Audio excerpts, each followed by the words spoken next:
Audition season is a mystical and nebulous time, but it generally happens twice a year. Once in March for the bigger summer season casting calls, but again in October, a time when having a mundane, everyday day job that's not too demanding but profitable would be ideal if there were auditions to go to.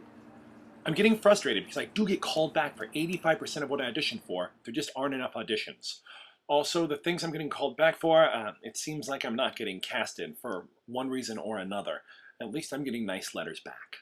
I've never spent 43 hours a week behind a desk, much less for almost 5 months now. But I feel like I can't complain. It's a flexible job that pays my bills, and they don't actually ask me to do anything. I get to thinking about different choices and what it would be if this actually was my life.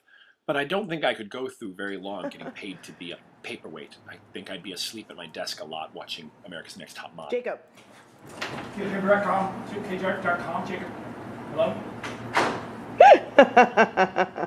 With fewer projects, I am really focusing on the ones I have.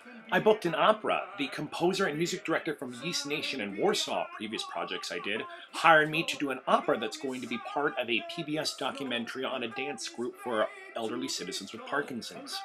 It's tight, weird, 4-part work of contemporary artists. In short, I love it.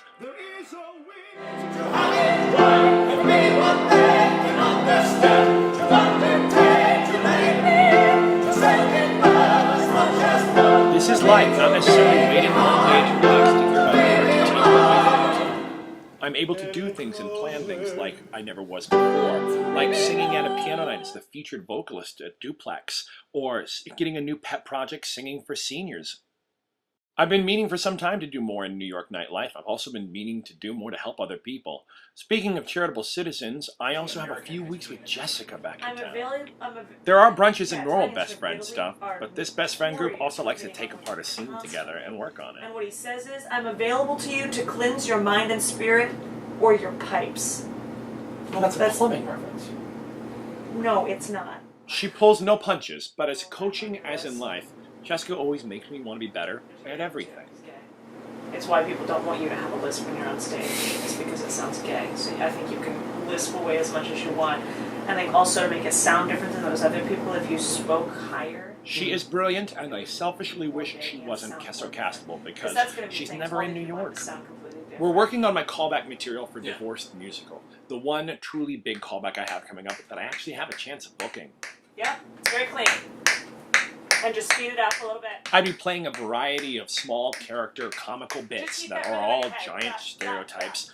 But it's funny, it's loudly sung, unfortunately it does feature tap dancing. And as I have told you before, I do not know how to tap dance.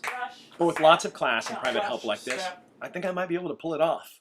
Anyway, it's off to rehearsal to the job I have booked. Mark Morris is a famous choreographer, but what makes this job differently is this is a dance group for people suffering from Parkinson's disease, and they found this dance therapy has an amazing effect on their recovery. And fortunately, possibly due to government funding, they are able to hire live singers to dance to. And it's my kind of singing.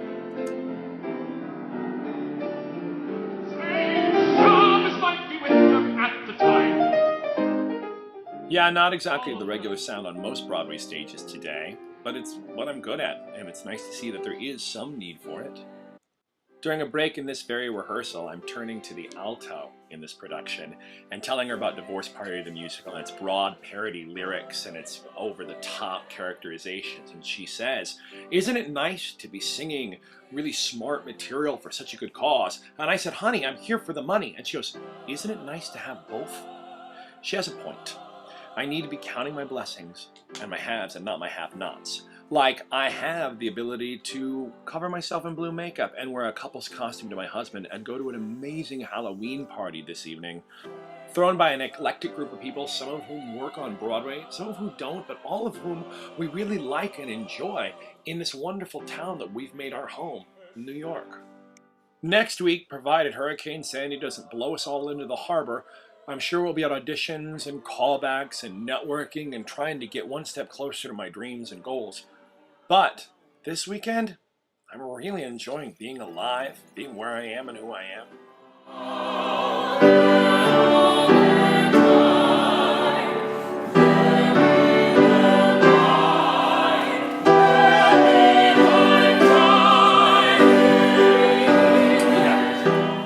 closing, I have no idea how the story of my life will end or even where it's going, but I know that I'm having a wonderful time writing it.